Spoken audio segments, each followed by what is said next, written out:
ಶಾಂತಿ. ಮುರಳಿಯ ದಿನಾಂಕ 26/3/2026. ಪ್ರಾತಃ ಮುರಳಿ ಬಾಪ್ದಾದ ಮಧುಬನ. ತಂದೆ ತಿಳಿಸುತ್ತಾರೆ, ಮಧುರ ಮಕ್ಕಳೇ, ಸಂಘದೋಷದಿಂದ ಬಚಾವಾಗಿ ವಿದ್ಯಾಭ್ಯಾಸದ ಕಡೆ ಪೂರ್ಣ ಗಮನ ಕೊಡಿ. ಆಗ ಯಾವುದೇ ಬಿರುಗಾಳಿ ಬರುವುದಿಲ್ಲ. ಬಾಕಿ ಮಾಯೆಯನ್ನು ದೋಷಿ ಮಾಡಬೇಡಿ. ಪ್ರಶ್ನೆ: ಯಾವ ಒಂದು ಮಾತು ಸದಾ ಗಮನದಲ್ಲಿಟ್ಟುಕೊಂಡಾಗ ದೋಣಿ ಪಾರಾಗುವುದು? ಉತ್ತರ: ಬಾಬಾ, ನಿಮ್ಮ ಆಜ್ಞೆ ಏನಿದೆ ಆ ರೀತಿ ಸದಾ ಬಾಬನ ಆಜ್ಞೆಯಂತೆ ನಡೆಯಿರಿ. ಬಾಬಾ ಆಪ್ಕಾ ಜೋ ಹುಕುಮ್ ಹೈ, ಬಾಬಾ ನೀವೇನು ಆಜ್ಞೆ ಮಾಡ್ತೀರಾ ಅದರಂತೆ ನಾವು ನಡೀತೀವಿ. ಈ ರೀತಿ ಸದಾ ಬಾಬ್ರೂರ ಆಜ್ಞೆಯಂತೆ ನಡೆಯುತ್ತಿದ್ದಾಗ ನಿಮ್ಮ ಜೀವನ ರೂಪಿ ದೋಣಿ ಪಾರಾಗುವುದು. ಆಜ್ಞೆಯಂತೆ ನಡೆಯುವವರು ಮಾಯೆಯ ಘರ್ಷಣೆಯಿಂದ ಬಚಾವಾಗ್ತಾರೆ. ಬುದ್ಧಿಯ ಬೀಗ ತೆರೆಯಲ್ಪಡುವುದು, ಅಪಾರ ಖುಷಿ ಇರುವುದು, ಯಾವುದೇ ಉಲ್ಟಾ ಕರ್ಮ ಆಗುವುದಿಲ್ಲ. ಗೀತೆ: ನಿಮ್ಮನ್ನು ಪಡೆದು ನಾನು ಜಗತ್ತನ್ನೇ ಪಡೆದೆನು ಬಾಬಾ. ಓಂ ಶಾಂತಿ. ಮಧುರಾತಿ ಮಧುರ ಎಲ್ಲ ಸೇವಾ ಕೇಂದ್ರಗಳ ಮಕ್ಕಳು ಹಾಡನ್ನು ಕೇಳಿದ್ದೀರಾ? ಎಲ್ಲರೂ ತಿಳಿದುಕೊಂಡಿದ್ದೀರಾ?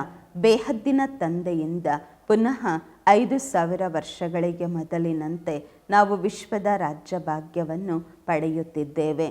ಕಲ್ಪಕಲ್ಪವೂ ನಾವು ಪಡೆಯುತ್ತಾ ಬಂದಿದ್ದೇವೆ. ರಾಜ್ಯ ಭಾಗ್ಯ ಪಡೆದುಕೊಳ್ಳುತ್ತೇವೆ, ನಂತರ ಕಳೆದುಕೊಳ್ಳುತ್ತೇವೆ. ಮಕ್ಕಳು ತಿಳಿದುಕೊಂಡಿದ್ದೀರಾ?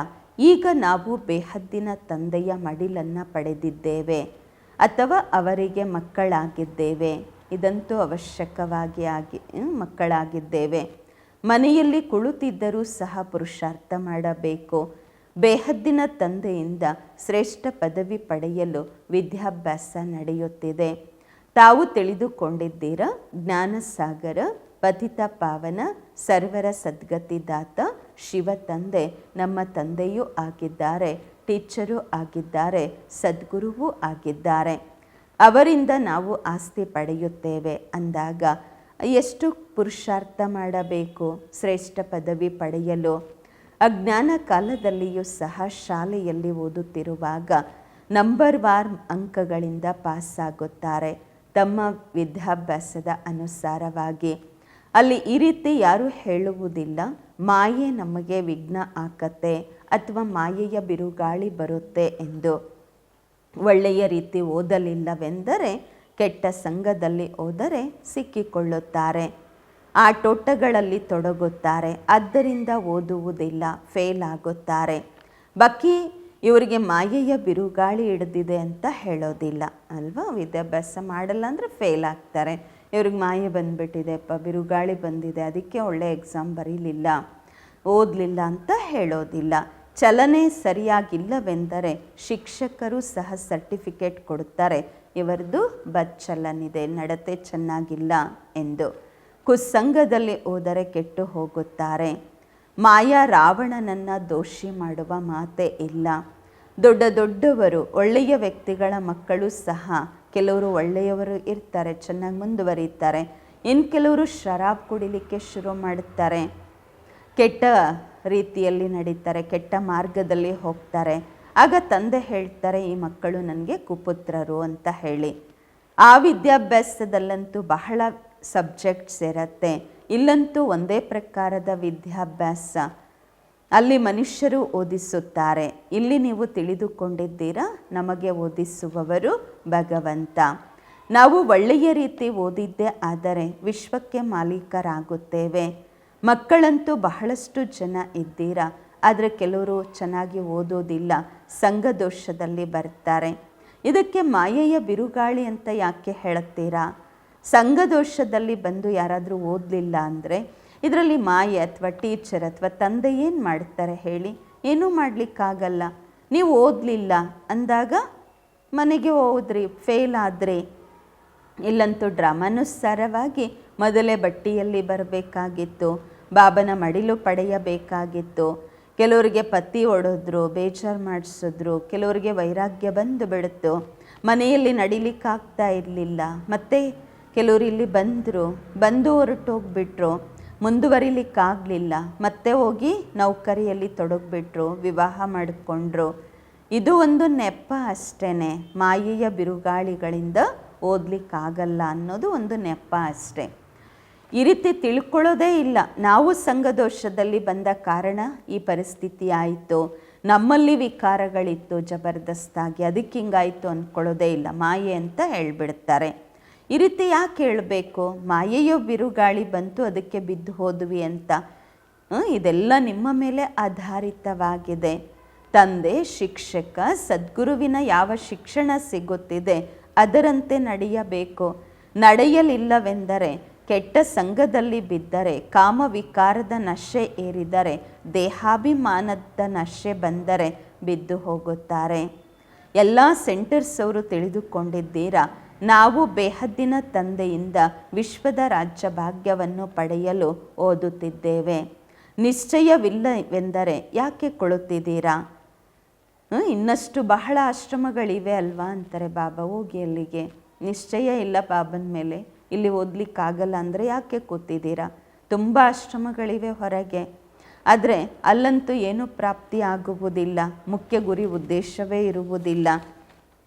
ಏನೆಲ್ಲ ಚಿಕ್ಕ ಚಿಕ್ಕ ಮಠ ಪಂಥಗಳು, ರೆಂಬೆ ಕೊಂಬೆಗಳಿವೆ, ವೃಕ್ಷ ವೃದ್ಧಿಯಂತೂ ಆಗತ್ತೆ. ಇಲ್ಲಂತೂ ಪೂರ್ತಿ ಕನೆಕ್ಷನ್ ಇದೆ.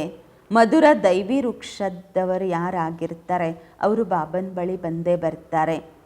ಎಲ್ಲರಿಗಿಂತ ಮಧುರರು ಯಾರು? ಯಾರು ಸತ್ಯಯುಗದ ಮಹಾರಾಜ ಮಹಾರಾಣಿ ಆಗ್ತಾರೆ. ಈಗ ತಾವು ತಿಳಿದುಕೊಂಡಿದ್ದೀರಾ, ಯಾರು ಮೊದಲ ನಂಬರಲ್ಲಿ ಬರ್ತಾರೆ ಅವರು ಅವಶ್ಯವಾಗಿ ಒಳ್ಳೆಯ ವಿದ್ಯಾಭ್ಯಾಸವನ್ನು ಮಾಡಿರಬಹುದು. ಅವರೇ ಸೂರ್ಯವಂಶದ ಮನೆತನದಲ್ಲಿ ಹೋಗುತ್ತಾರೆ. ಹಾಗೆಯೇ ಗೃಹಸ್ಥದಲ್ಲಿ ಇರುತ್ತಾ ಅರ್ಪಣಮಯ ಜೀವನ ಅವರದಿರುತ್ತೆ ಅಲ್ವಾ. ಬಾಬಾ ಹೇಳ್ತಾರೆ, ಗೃಹಸ್ಥದಲ್ಲಿದ್ದರೂ ಅರ್ಪಣಮಯ ಜೀವನ ರೂಪಿಸ್ಕೊಳ್ಳಿ, ಬಹಳ ಸರ್ವಿಸ್ ಮಾಡಬಹುದು. ವ್ಯತ್ಯಾಸ ಅಂತೂ ಇದೆ ಅಲ್ವಾ. ಬಲೆ ಇಲ್ಲೇ ಇರ್ಬೋದು, ಆದರೆ ವಿದ್ಯಾಭ್ಯಾಸನೇ ಮಾಡಲಿಲ್ಲ, ಸರ್ವಿಸ್ಸೇ ಮಾಡಲಿಲ್ಲ ಅಂದರೆ ಏನು ಪ್ರಯೋಜನ? ಅಂತಿಮದಲ್ಲಿ ಸ್ವಲ್ಪ ಏನಾದರೂ ಪದವಿ ಪಡ್ಕೊಳ್ತಾರೆ. ನೋಡಲಾಗತ್ತೆ, ಹೊರಗೆ ಗೃಹಸ್ಥದಲ್ಲಿ ಇರುವವರು ಕೂಡ ಕೆಲವರು ತುಂಬ ತೀಕ್ಷ್ಣವಾಗಿ ಮುಂದುವರಿತಿರ್ತಾರೆ ಓದೋದು ಓದಿಸುವುದರಲ್ಲಿ. ಎಲ್ಲರೂ ಗೃಹಸ್ಥಿಗಳು ಅಲ್ಲ. ಕನ್ಯೆಯರು, ಕುಮಾರರಿಗೆ ಗೃಹಸ್ಥಿಗಳು ಅಂತ ಹೇಳಲಿಕ್ಕೆ ಬರೋದಿಲ್ಲ. ಯಾರು ವಾನಪ್ರಸ್ಥಿಗಳಿದ್ದಾರೆ 60 ವರ್ಷಗಳ ನಂತರ ಅವರು ಎಲ್ಲವನ್ನ ಮಕ್ಕಳಿಗೆ ಕೊಟ್ಟು ಸ್ವಯಂ ಸಾಧು ಸನ್ಯಾಸಿಗಳ ಸಂಘದಲ್ಲಿ ಹೋಗಿ ಇರ್ತಾರೆ. ಈ ಕಾಲದಲ್ಲಂತೂ ತಮೋ ಪ್ರಧಾನ ಇದ್ದ ಕಾರಣ ಸಾಯುವವರೆಗೆ ವ್ಯಾಪಾರ ವ್ಯವಹಾರವನ್ನು ಗೃಹಸ್ಥವನ್ನು ಬಿಡೋದಿಲ್ಲ. ಮೊದಲೆಲ್ಲ 60 ವರ್ಷ ಆಯಿತು ಅಂದರೆ ವಾನಪ್ರಸ್ಥ ಅವಸ್ಥೆಯಲ್ಲಿ ಹೊರಟೋಗ್ತಾ ಇದ್ರು. ಎಲ್ಲ ಮಕ್ಕಳಿಗೆ ಕೊಟ್ಟು ಜವಾಬ್ದಾರಿಯನ್ನು ಅವರು ತಪಸ್ ಮಾಡಲಿಕ್ಕೆ, ಸಾಧನೆ ಮಾಡಲಿಕ್ಕೆ ಹೋಗ್ತಾ ಇದ್ರು. ಬನಾರಸ್ಸಲ್ಲಿ ಹೋಗಿ ಇರ್ತಾ ಇದ್ರು. ಇಲ್ಲಂತೂ ಮಕ್ಕಳು ತಿಳ್ಕೊಳ್ತಾರೆ, ವಾಪಸ್ ಯಾರೂ ಹೋಗಲು ಸಾಧ್ಯವಿಲ್ಲ, ಸದ್ಗತಿಯನ್ನು ಯಾರೂ ಹೊಂದಲು ಸಾಧ್ಯವಿಲ್ಲ. ಬಾಬರವರೇ ಮುಕ್ತಿ ಜೀವನ್ಮುಕ್ತಿಯ ದಾತ ಆಗಿದ್ದಾರೆ. ಎಲ್ಲರೂ ಜೀವನ್ಮುಕ್ತಿಯನ್ನು ಪಡೆಯುವುದಿಲ್ಲ, ಕೆಲವರಂತೂ ಮುಕ್ತಿಯಲ್ಲಿ ಹೋಗುತ್ತಾರೆ. ಈಗ ಆದಿ ಸನಾತನ ದೇವಿ ದೇವತಾ ಧರ್ಮದ ಸ್ಥಾಪನೆಯಾಗುತ್ತಿದೆ. ಮತ್ತು ಯಾರೆಷ್ಟು ಪುರುಷಾರ್ಥ ಮಾಡುತ್ತಾರೆ ಅಷ್ಟು ಪ್ರಾಪ್ತಿ ಮಾಡಿಕೊಳ್ಳುತ್ತಾರೆ. ಅದರಲ್ಲಿಯೂ ಸಹ ಕುಮಾರಿಯರಿಗೆ ಒಳ್ಳೆಯ ಅವಕಾಶವಿದೆ. ಪಾರಲೌಕಿಕ ತಂದೆಗೆ ವಾರಿಸಾಗುತ್ತಾರೆ. ಇಲ್ಲಂತೂ ಎಲ್ಲ ಮಕ್ಕಳು ತಂದೆಯಿಂದ ಆಸ್ತಿ ಪಡೆಯುವ ಹಕ್ಕುದಾರರಾಗಿದ್ದಾರೆ. ಅಲ್ಲಂತೂ ಮಕ್ಕಳಿಗೆ, ಗಂಡು ಮಕ್ಕಳಿಗೆ ಆಸ್ತಿ ಸಿಗತ್ತೆ, ಹೆಣ್ಣು ಮಕ್ಕಳಿಗೆ ಆಸ್ತಿ ಕೊಡೋದಿಲ್ಲ. ಮಕ್ಕಳಿಗೆ ಲಾಲಚ್ಚಿರತ್ತೆ. ಬಲೆ ಆ ರೀತಿಯೂ ಇರ್ತಾರೆ, ತಿಳ್ಕೊಳ್ತಾರೆ ಇವರಿಗೆ ಆಸ್ತಿ ಸಿಗಲಿ ಅಂತ, ಅವರು ತಗೊಳ್ಳಿ, ಹೆಣ್ಮಕ್ಳು ತಗೊಳ್ಳಿ, ಮತ್ತು ಯಾಕೆ ಅವ್ರಿಗೆ ಬಿಡಬೇಕು, ಪಾಪ ಅವ್ರಿಗೂ ಕೊಡೋಣ ಅಂತಲೂ ತಿಳ್ಕೊಳ್ತಾರೆ. ಕೆಲವರು ಎರಡೂ ಕಡೆ ಓದಿಸ್ತಾರೆ, ವಿಧ ವಿಧವಾಗಿ ಇರ್ತಾರೆ. ಕೆಲವರು ಹೆಣ್ಮಕ್ಳಿಗೂ ಕೊಡ್ತಾರೆ, ಗಂಡು ಮಕ್ಕಳಿಗೂ ಕೊಡ್ತಾರೆ ಆಸ್ತಿ. ಕೆಲವರು ಗಂಡು ಮಕ್ಕಳಿಗಷ್ಟೇ ಕೊಡ್ತಾರೆ. ವಿಧ ವಿಧವಾಗಿ ಇದ್ದಾರೆ ಜನ. ಈಗಂತೂ ನೀವು ತಿಳಿದುಕೊಂಡಿದ್ದೀರಾ, ಇಲ್ಲಿ ಯಾರು ಚೆನ್ನಾಗಿ ಓದುತ್ತೇವೆ ಅವರು ಶ್ರೇಷ್ಠ ಪದವಿ ಪಡೆದುಕೊಳ್ಳುತ್ತೇವೆ. ಇಲ್ಲಿ ಅಣ್ಣಂದಿರೋ ಅಕ್ಕಂದಿರೋ ಅನ್ನುವಂತಹ ಮಾತಿಲ್ಲ, ಲಿಂಗಭೇದ ಇಲ್ಲವೇ ಇಲ್ಲ. ಎಲ್ಲರೂ ಆತ್ಮರು. ವಿದ್ಯಾಭ್ಯಾಸದ ಆಧಾರದ ಮೇಲೆ ಬಾಬನಿಂದ ಆಸ್ತಿ ಸಿಗುತ್ತೆ, ಪದವಿ ಸಿಗುತ್ತೆ. ಪ್ರಜೆಗಳಲ್ಲಿ ಬಹಳ ಶ್ರೀಮಂತರಾಗಿಬಿಡ್ತಾರೆ. ಮತ್ತು ಅರಮನೆಯ ಒಳಗೆ ಇರುವಂತಹವರು ದಾಸದಾಸಿ ಆಗ್ತಾರಲ್ವ, ಇರ್ತಾರೆ ಅಲ್ವಾ. ಮತ್ತು ತ್ರೇತಾದ ಅಂತಿಮದಲ್ಲಿ 3, 4, 5 ಜನ್ಮಗಳು ಪಡ್ಕೊಳ್ಬೋದು, ರಾಜ ಪದವಿ ಸಿಗಬಹುದು. ಅವರಿಗಿಂತಲೂ ಆ ಶ್ರೀಮಂತರೇ ಚೆನ್ನಾಗಿರ್ತಾರಲ್ವ. ಸತ್ಯಯುಗದಿಂದ ಹಿಡಿದು ಅವರ ಶ್ರೀಮಂತಿಕೆ ಕಾಯಮ್ಮಾಗಿರತ್ತೆ. ಗೃಹಸ್ಥದಲ್ಲಿದ್ದು ಶ್ರೀಮಂತರ ಪದವಿಯನ್ನು ಯಾಕೆ ಪಡೆದುಕೊಳ್ಳಬಾರದು? ಪ್ರಯತ್ನ ಮಾಡಬೇಕು ನಾವು ರಾಜ ಪದವಿಯನ್ನು ಪಡೆಯಬೇಕೆಂದು. ಆದರೆ ಒಂದು ವೇಳೆ ಜಾರಿಕೊಂಡರೆ, ಅಂದರೆ ಪುರುಷಾರ್ಥ ಮಾಡದೇ ಇದ್ದರೆ ಒಳ್ಳೆಯ ಪದವಿ ಪಡ್ಕೊಳ್ಳೋದಿಲ್ಲ. ಆದ್ದರಿಂದ ಒಳ್ಳೆಯ ಪದವಿಯನ್ನು ಪಡೆಯುವ ಪುರುಷಾರ್ಥ ಮಾಡಬೇಕು. ಪ್ರಜೆಗಳಲ್ಲಾದರೂ ಒಳ್ಳೆಯ ಪದವಿ ಸಿಗುವಂಥದ್ದಾದರೂ ಮಾಡಬೇಕು. ಅದನ್ನು ಕೂಡ ಒಳ್ಳೆಯ ಪದವಿನೇ ಆಯಿತು ಅಲ್ವಾ. ಇಲ್ಲಿ ಇರುವಂತಹವರಿಗಿಂತ ಕೆಲವೊಮ್ಮೆ ಹೊರಗೆ ಇರುವಂತಹವರು ಕೂಡ ಒಳ್ಳೆ ಪುರುಷಾರ್ಥ ಮಾಡಿದ್ದೇ ಆದರೆ ಶ್ರೇಷ್ಠ ಪದವಿ ಪಡೆಯಬಹುದು. ಪೂರ್ತಿ ಆಧಾರ ಪುರುಷಾರ್ಥದ ಮೇಲೆ ಇದೆ. ಎಂದಿಗೂ ಸಹ ಪುರುಷಾರ್ಥ ಮರೆಯಾಗುವುದಿಲ್ಲ, ಮುಚ್ಚಿಡಲಾಗುವುದಿಲ್ಲ. ಪ್ರಜೆಗಳಲ್ಲಿ ಯಾರು ದೊಡ್ಡ ದೊಡ್ಡ ಶ್ರೀಮಂತರಾಗುತ್ತಾರೆ ಅವರನ್ನು ಕೂಡ ಮುಚ್ಚಿಡಲಿಕ್ಕಾಗೋದಿಲ್ಲ. ಆ ರೀತಿಯೆಲ್ಲ ಹೊರಗಿನವರು ಏನು ಕಡಿಮೆ ಪದವಿ ಪಡ್ಕೊಳ್ತಾರೆ ಅಂತ ಅಲ್ಲ. ಅಂತಿಮದಲ್ಲಿ ರಾಜ ಪದವಿ ಪಡೆಯುವುದು ಒಳ್ಳೆಯದ, ಅಥವಾ ಪ್ರಜೆಗಳಲ್ಲಿ ಶುರುವಿನಿಂದ ಶ್ರೇಷ್ಠ ಪದವಿ ಪಡ್ಕೊಳ್ಳೋದು ಒಳ್ಳೆಯದ? ಗೃಹಸ್ಥ ವ್ಯವಹಾರದಲ್ಲಿ ಇರುವಂತಹವರಿಗೆ ಅಷ್ಟು ಮಾಯೆಯ ಬಿರುಗಾಳಿಗಳು ಬರುವುದಿಲ್ಲ. ಇಲ್ಲಿರುವಂತಹವರಿಗೆ ಬಹಳ ಮಾಯೆಯ ಬಿರುಗಾಳಿಗಳು ಬರುತ್ತವೆ. ಸಾಹಸ ಮಾಡಬೇಕಾಗತ್ತೆ. ನಾವು ಶಿವ ತಂದೆಯ ಶರಣಲ್ಲಿ ಆಶ್ರಯದಲ್ಲಿ ಕುಳಿತುಕೊಳ್ಬೇಕು ಅಂದರೆ, ಪೂರ್ತಿ ಸಮರ್ಪಿತ ಆಗಬೇಕು ಅಂದರೆ ಬಹಳಷ್ಟು ಬಿರುಗಾಳಿಗಳು ಬರ್ತವೆ. ಗೃಹಸ್ಥದಲ್ಲಿರುವಂತಹವರಿಗೆ ಅಷ್ಟು ಬಿರುಗಾಳಿ ಬರೋದಿಲ್ಲ. ಬಾಬಾ ಹೇಳ್ತಾರೆ, ಸಂಘದೋಷದಲ್ಲಿ ಬಂದು ಓದುವುದೇ ಇಲ್ಲ. ಅಂತಿಮದಲ್ಲಿ ಎಲ್ಲ ಗೊತ್ತಾಗತ್ತೆ, ಸಾಕ್ಷಾತ್ಕಾರ ಆಗತ್ತೆ, ಯಾರು ಯಾವ ಪದವಿ ಪಡೆಯುತ್ತಾರೆಂದು. ನಂಬರ್ ವಾರಾಗಿ ವಿದ್ಯಾಭ್ಯಾಸ ಅಂತೂ ಮಾಡ್ತಾರಲ್ವ. ಕೆಲವರಂತೂ ಸೆಂಟರ್ಸನ್ನು ತಾವೇ ನಡೆಸ್ತಾರೆ. ಕೆಲವು ಕಡೆ ಸೆಂಟರ್ಸ್ ನಡೆಸುವಂತಹವರಿಗಿಂತ ಓದುವಂತಹವರು ಕೂಡ ಪುರುಷಾರ್ಥ ಚೆನ್ನಾಗಿ ಮಾಡ್ಬೋದು. ಎಲ್ಲ ಪುರುಷಾರ್ಥದ ಮೇಲೆ ಆಧಾರಿತವಾಗಿದೆ. ಈ ರೀತಿ ಎಲ್ಲ ಮಾಯೆಯ ಬಿರುಗಾಳಿಗಳು ಬರುತ್ತವೆ ಅಲ್ಲ. ತಮ್ಮ ನಡತೆ ಚೆನ್ನಾಗಿಲ್ಲ, ಶ್ರೀಮತದಂತೆ ನಡೀತಾ ಇಲ್ಲ. ಲೌಕಿಕದಲ್ಲಿಯೂ ಕೂಡ ಆ ರೀತಿ ಆಗತ್ತೆ. ಟೀಚರ್ ಮತ್ತು ತಂದೆ ತಾಯಿಯ ಮತದಂತೆ ಮಕ್ಕಳು ನಡೆಯೋದಿಲ್ಲ. ತಾವಂತೂ ಅಂತಹ ತಂದೆಗೆ ಮಕ್ಕಳಾಗಿದ್ದೀರಾ ಅಲ್ವಾ? ಯಾರಿಗೆ ಯಾವ ತಂದೆಯೂ ಇಲ್ಲ. ಶುಭಾಬ್ರವ್ರಿಗೆ ಯಾವ ತಂದೆ ತಾಯಿ ಇಲ್ಲ. ಅಲ್ಲಂತೂ ಹೊರಗಡೆ ತುಂಬ ಹೋಗಬೇಕಾಗತ್ತೆ. ಕೆಲವು ಮಕ್ಕಳು ಸಂಘದೋಷದಲ್ಲಿ ಸಿಕ್ಕಾಕೊಂಡ್ಬಿಡ್ತಾರೆ, ಲೌಕಿಕದಲ್ಲಿ ಫೇಲ್ ಆಗಿಬಿಡ್ತಾರೆ. ಮತ್ತು ಈ ರೀತಿ ಯಾಕೆ ಕೇಳೋದು, ಮಾಯೆಯ ಬಿರುಗಾಳಿ ಬಂತು ಅಂತ? ಇದು ತಮ್ಮ ಮೂರ್ಖತನ ಅಲ್ವಾ ಅಂತಾರೆ ಬಾಬಾ. ಓದೋದಿಲ್ಲ, ಸಂಘದೋಷದಲ್ಲಿ ಬರ್ತಾರೆ, ಕೆಟ್ಟ ದಾರಿ ಹಿಡಿತಾರೆ ಅಂದರೆ ಅವ್ರ ಮೂರ್ಖತನ. ಮಾಯೆಯ ಮೇಲೆ ಹಾಕೋದಿಲ್ಲ, ಬಾಬನ ಡೈರೆಕ್ಷನ್ಸ್ ಅಂತೆ ನಡೆಯೋದಿಲ್ಲ. ಅಂತಹ ನಡತೆ ಇತ್ತು ಅಂದರೆ ಫೇಲ್ ಆಗ್ತಾರೆ. ಅನೇಕರಿಗೆ ಲಾಲಚ್ಚಿರುತ್ತೆ, ಕೆಲವರಲ್ಲಿ ಕ್ರೋಧ ಇರುತ್ತೆ, ಕೆಲವರಲ್ಲಿ ಕಳ್ಳತನದ ಅಭ್ಯಾಸ ಇರುತ್ತೆ. ಕೊನೆಯಲ್ಲಿ ಎಲ್ಲ ಗೊತ್ತಾಗತ್ತೆ, ಇಂತಿಂತಹವರಿದ್ದಾರೆ, ಈ ರೀತಿ ನಡತೆಯ ಕಾರಣದಿಂದಾಗಿ ಹೊರಟೋದ್ರು ಅಂತ ಗೊತ್ತಾಗತ್ತೆ. ತಿಳ್ಕೊಳ್ಳಾಗತ್ತೆ ಶೂದ್ರ ಕುಲದವರಾಗ್ಬಿಟ್ರು ಅಂತ. ಅವರಿಗೆ ಮತ್ತೆ ಬ್ರಾಹ್ಮಣರು ಅಂತ ಹೇಳೋದಿಲ್ಲ. ಮತ್ತೆ ಹೋಗಿ ಶೂದ್ರರಾಗುತ್ತಾರೆ, ವಿದ್ಯಾಭ್ಯಾಸ ಬಿಟ್ಟು ಬಿಡುತ್ತಾರೆ. ಸ್ವಲ್ಪ ಜ್ಞಾನ ಕೇಳಿದರೂ ಸಹ ಪ್ರಜೆಗಳಲ್ಲಿ ಬರುತ್ತಾರೆ. ಬಹಳ ದೊಡ್ಡ ವೃಕ್ಷವಾಗಿದೆ. ಎಲ್ಲೆಲ್ಲಿಂದ ಹೊರ ಬರ್ತಾರೆ. ದೇವಿ ದೇವತಾ ಧರ್ಮದವರಿರ್ತಾರೆ, ಮತ್ತೆ ಹೋಗಿ ಬೇರೆ ಧರ್ಮದಲ್ಲಿ ಕನ್ವರ್ಟ್ ಆಗ್ತಾರೆ. ಮತ್ತೆ ಅವರು ವಾಪಸ್ ಪುನಃ ಇದೇ ಧರ್ಮದಲ್ಲಿ ಬರುತ್ತಾರೆ. ಬಹಳ ಜನ ಬರ್ತಾರೆ. ಆಗ ಎಲ್ಲರೂ ಆಶ್ಚರ್ಯ ಪಡುತ್ತಾರೆ. ಅನ್ಯ ಧರ್ಮದವರು ಕೂಡ ಮುಕ್ತಿಯ ಆಸ್ತಿಯನ್ನು ಪಡ್ಕೊಳ್ತಾರೆ ಅಲ್ವಾ. ಇಲ್ಲಿ ಯಾರಾದರೂ ಬರ್ಬೋದು ಬಾಬನ ಬಳಿ. ತಮ್ಮ ಮನೆತನದಲ್ಲಿ ಶ್ರೇಷ್ಠ ಪದವಿ ಪಡೆಯಬೇಕೆಂದರೆ ಅವರು ಬಂದು ಲಕ್ಷ್ಯ ತಗೊಂಡು ಹೋಗ್ತಾರೆ. ಬಾಬರವರು ತಮಗೆ ಸಾಕ್ಷಾತ್ಕಾರ ಮಾಡಿಸಿದ್ರು, ಅವರು ಬಂದು ಲಕ್ಷ್ಯ ತಗೊಂಡು ಹೋಗ್ತಾರೆ. ಬೇರೆ ಧರ್ಮದಲ್ಲಿ ಕೂಡ ಅವರ ಧರ್ಮದಲ್ಲಿ ಉನ್ನತವಾಗಿರಬೇಕು ಅಂತ ಅಂದರೆ ಇಲ್ಲಿ ಬಂದು ಬಾಬನಿಂದ ದೃಷ್ಟಿ ತಗೊಳ್ತಾರೆ, ಲಕ್ಷ್ಯ ತಗೊಂಡು ಹೋಗ್ತಾರೆ. ಈ ರೀತಿ ಎಲ್ಲ ಇಲ್ಲಿರುವಂತಹವರು ಅಷ್ಟೇ ಲಕ್ಷ್ಯದಲ್ಲಿ ಇರ್ತಾರೆ ಅಂತ ಅಲ್ಲ. ಯಾವುದೇ ಧರ್ಮದವರು ಲಕ್ಷ್ಯ ತಗೊಂಡು ಗುರಿ ತಗೊಂಡು ಹೋಗ್ತಾರೆ. ಇಲ್ಲಿ ಲಕ್ಷ್ಯ ಸಿಗತ್ತೆ, ತಂದೆಯನ್ನು ನೆನಪು ಮಾಡಿ ಎಂದು. ಶಾಂತಿಧಾಮವನ್ನು ನೆನಪು ಮಾಡಿದಾಗ ತಮ್ಮ ಧರ್ಮದಲ್ಲಿ ಶ್ರೇಷ್ಠ ಪದವಿ ಪಡ್ಕೊಳ್ತಾರೆ. ಅವರಿಗೆ ಜೀವನ್ಮುಕ್ತಿ ಅಂತೂ ಸಿಗೋದಿಲ್ಲ, ಅಲ್ಲಿ ಬರುವುದಿಲ್ಲ. ಸತ್ಯಯುಗದಲ್ಲಿ ಮನಸ್ಸು ಆಗೋದಿಲ್ಲ ಅವರಿಗೆ ಅಲ್ಲಿ ಬರಲಿಕ್ಕೆ, ಆ ಪುರುಷಾರ್ಥ ಮಾಡಲಿಕ್ಕೂ ಮನಸ್ಸಾಗೋದಿಲ್ಲ. ಸತ್ಯ ಹೃದಯದವರು ಯಾರಿರ್ತಾರೆ ಅವರಿಗೆ ಇಲ್ಲಿಂದೆಲ್ಲ ಇಷ್ಟ ಆಗತ್ತೆ. ಅಂತಿಮದಲ್ಲಿ ಆತ್ಮರು ತಮ್ಮ ತಂದೆಯನ್ನು ತಿಳ್ಕೊಳ್ತಾರೆ. ಬಹಳ ಸೇವಾ ಕೇಂದ್ರಗಳಲ್ಲಿ ಈ ರೀತಿಯೂ ಇರ್ತಾರೆ. ವಿದ್ಯಾಭ್ಯಾಸದ ಕಡೆ ಗಮನವೇ ಇರೋದಿಲ್ಲ. ತಿಳಿದುಕೊಳ್ಳಲಾಗತ್ತೆ ಶ್ರೇಷ್ಠ ಪದವಿಯನ್ನು ಇವರು ಪಡೆಯುವುದಿಲ್ಲ ಎಂದು. ನಿಶ್ಚಯವಿದ್ದರೆ ಈ ರೀತಿ ಹೇಳೋದಿಲ್ಲ ನಮಗೆ ಪುರ್ಸತ್ತಿಲ್ಲ ಎಂದು. ಆದರೆ ಅದೃಷ್ಟದಲ್ಲಿ ಇಲ್ಲವೆಂದರೆ ಹೇಳ್ತಾರೆ ಪುರ್ಸತ್ತಿಲ್ಲ, ನಮಗೆ ಟೈಮ್ ಇಲ್ಲ, ಈ ಕೆಲಸ ಇದೆ, ಆ ಕೆಲಸ ಇದೆ ಎಂದು. ಅದೃಷ್ಟದಲ್ಲಿ ಇದ್ದರೆ ಹಗಲು ರಾತ್ರಿ ಪುರುಷಾರ್ಥ ಮಾಡಲು ತೊಡಗುತ್ತಾರೆ. ನಡೆಯುತ್ತಾ ಸಂಘದೋಷದಲ್ಲಿ ಬಂದು ಕೆಟ್ಟು ಹೋಗುತ್ತಾರೆ. ಅದಕ್ಕೆ ಗ್ರಹಚಾರ ಎಂದು ಹೇಳಲಾಗುವುದು. ಬೃಹಸ್ಪತಿಯ ದಶೆ ಪರಿವರ್ತನೆ ಆಗಿ ಮಂಗಳ ದಶೆ ಕುಳಿತುಕೊಳ್ಳುತ್ತೆ. ಬಹುಶಃ ಮುಂದೆ ಹೋಗುತ್ತಾ ಆ ಒಂದು ದಶೆ ಏನು ಕುಳಿತಿದೆ ಮಂಗಳ ದಶೆ, ರಾಹುವಿನ ದಶೆ ಇಳಿದು ಹೋಗುತ್ತೆ. ಕೆಲವ್ರಿಗೋಸ್ಕರ ಬಾಬಾ ಹೇಳ್ತಾರೆ ರಾಹುವಿನ ದಶೆ ಕುಳಿತುಕೊಂಡಿದೆ, ಭಗವಂತ ಹೇಳಿದ್ದನ್ನು ಒಪ್ಪುವುದಿಲ್ಲ. ತಿಳ್ಕೊಳ್ತಾರೆ ಇವರು ಬ್ರಹ್ಮ ಆಗಿದ್ದಾರೆ, ಇವರು ಹೇಳ್ತಿದ್ದಾರೆ ಎಂದು. ಮಕ್ಕಳಿಗೆ ಗೊತ್ತೇ ಆಗುವುದಿಲ್ಲ ಯಾರಿದ್ದಾರೆ ಡೈರೆಕ್ಷನ್ ಕೊಡುವಂತಹವರೆಂದು. ದೇಹಾಭಿಮಾನವಿರುವ ಕಾರಣ ಸಾಕಾರ ಬ್ರಹ್ಮ ಬಾಬರವರೇ ಹೇಳ್ತಿದ್ದಾರೆ ಅಂತ ತಿಳ್ಕೊಳ್ತಾರೆ. ದೇಹಿ ಅಭಿಮಾನಿ ಇದ್ದರೆ ತಿಳಿದುಕೊಳ್ಳುತ್ತಾರೆ ಶಿವತಂದೆ ಏನು ಹೇಳುತ್ತಾ ಇದ್ದಾರೆ ಅದನ್ನು ನಾವು ಮಾಡಬೇಕು. ರೆಸ್ಪಾನ್ಸಿಬಿಲಿಟಿ ಶಿವತಂದೆಯ ಮೇಲೆ ಇರುವುದು.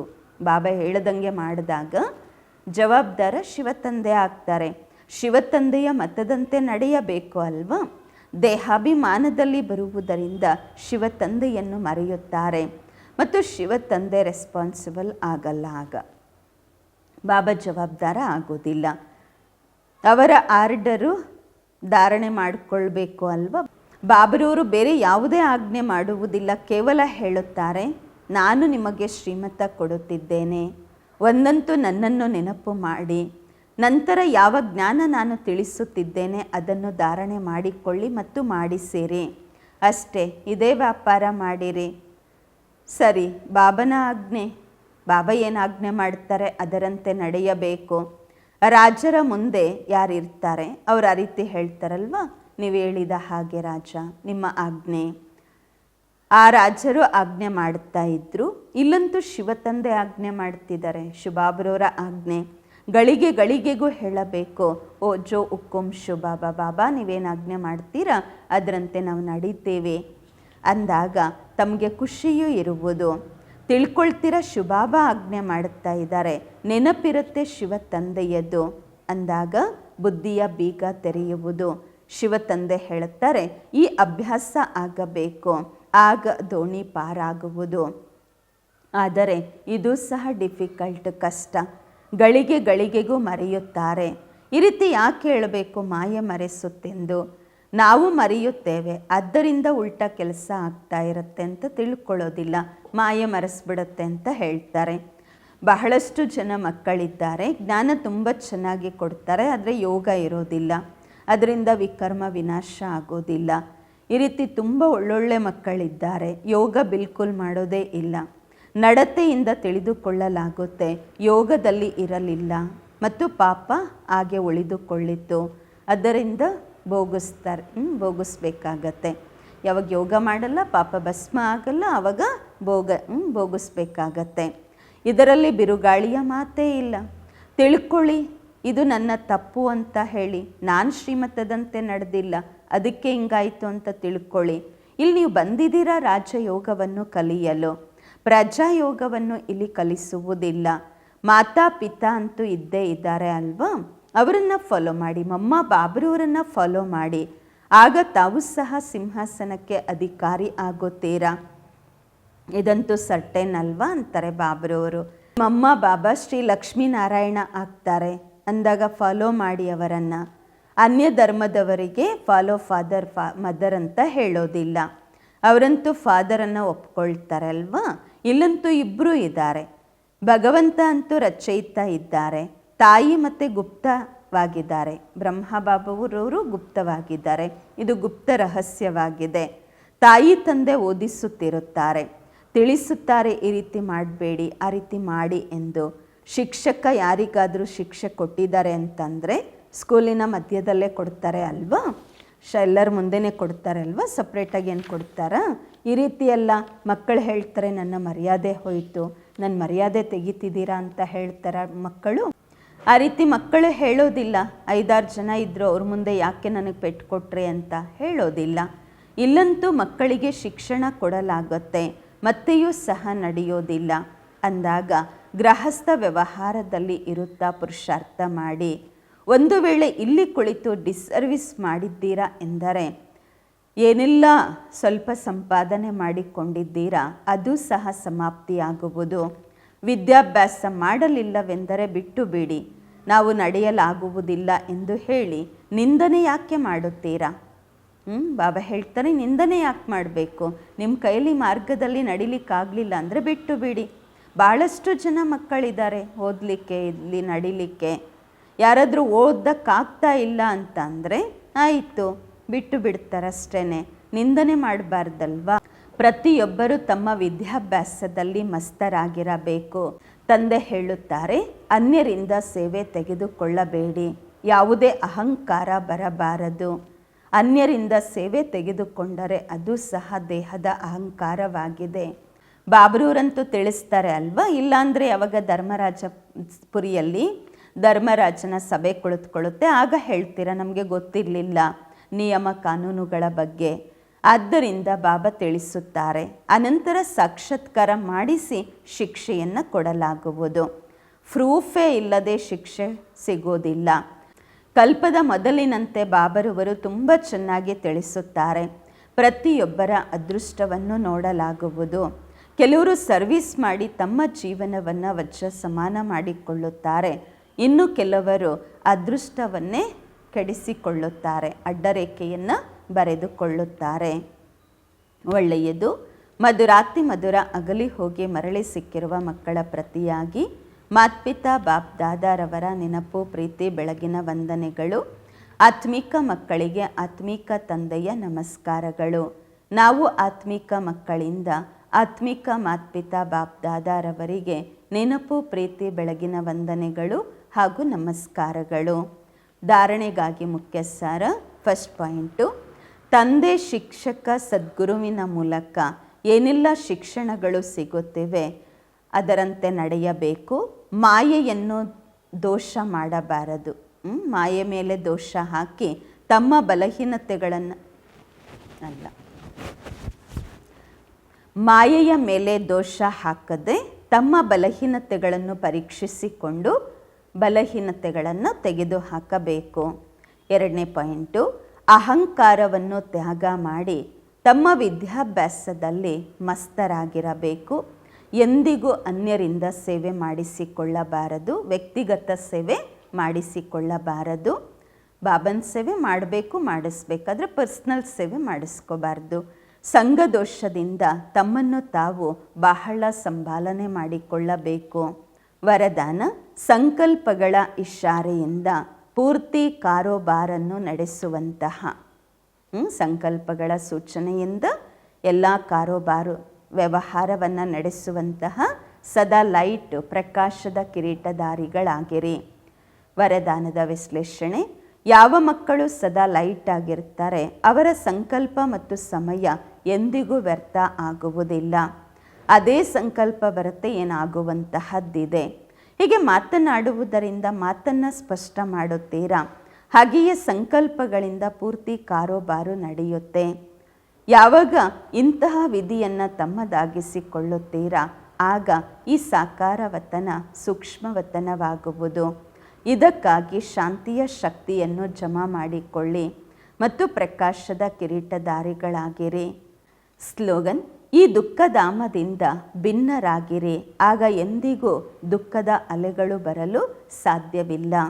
ಅವ್ಯಕ್ತ ಇಶಾರೆ, ನಿಶ್ಚಯದ ತಳಪಾಯವನ್ನು ಶಕ್ತಿಶಾಲಿ ಮಾಡಿಕೊಂಡು ಸದಾ ನಿರ್ಭಯರು ಮತ್ತು ನಿಶ್ಚಿಂತರಾಗಿರಿ. ಹೇಗೆ ಕಾರಲ್ಲಿ ಬ್ಯಾಟ್ರಿ ಯಾವಾಗ ಸ್ವಲ್ಪ ಡೀಲಾ ಆಗತ್ತೆ, ಕಾರು ತನ್ನಷ್ಟಕ್ಕೆ ತಾನು ನಡೆಯೋದಿಲ್ಲ, ಆಗ ಬೇರೆಯವರು ಸ್ವಲ್ಪ ತಳ್ಳಬೇಕಾಗಿ ಬರುತ್ತೆ. ಹಾಗೆಯೇ ಯಾವುದೇ ಆತ್ಮನಲ್ಲಿ ತಾವು ವಿಶ್ವಾಸ ಇಟ್ಕೊಂಡಿದ್ದೀರಾ, ತಮಗೆ ವಿಶ್ವಾಸ ಇದೆ ಮತ್ತು ತಿಳ್ಕೊಳ್ಳಿ ಇವರಿಂದ ನಮಗೆ ಸಹಯೋಗ ಸಿಗತ್ತೆ ಅಂತ ತಿಳ್ಕೊಂಡಿರ್ತೀರ, ವಿಶ್ವಾಸ ಇಟ್ಕೊಂಡಿರ್ತೀರ. ಅವರಿಂದ ಸ್ವಲ್ಪ ಸಹಯೋಗ ತಗೊಂಡು ಮುಂದೆ ಹೋಗಿಬಿಡಬೇಕು. ಪೂರ್ತಿ ಅವರೇ ಮಾಡ್ತಾರೆ ಅಂತ ಇರಬಾರ್ದು. ಸ್ವಲ್ಪ ಸಹಯೋಗ ಸಿಗ್ತಾ ಮುಂದೆ ಹೋಗಬೇಕು. ಬಲಹೀನತೆಗಳ ಮಾತನ್ನು ಜಾಸ್ತಿ ಯೋಚಿಸಬಾರ್ದು. ಆಗ ಖುಷಿಯಲ್ಲಿ ಮುಂದುವರಿಯುತ್ತಿರುತ್ತೀರಾ. ಓಂ ಶಾಂತಿ.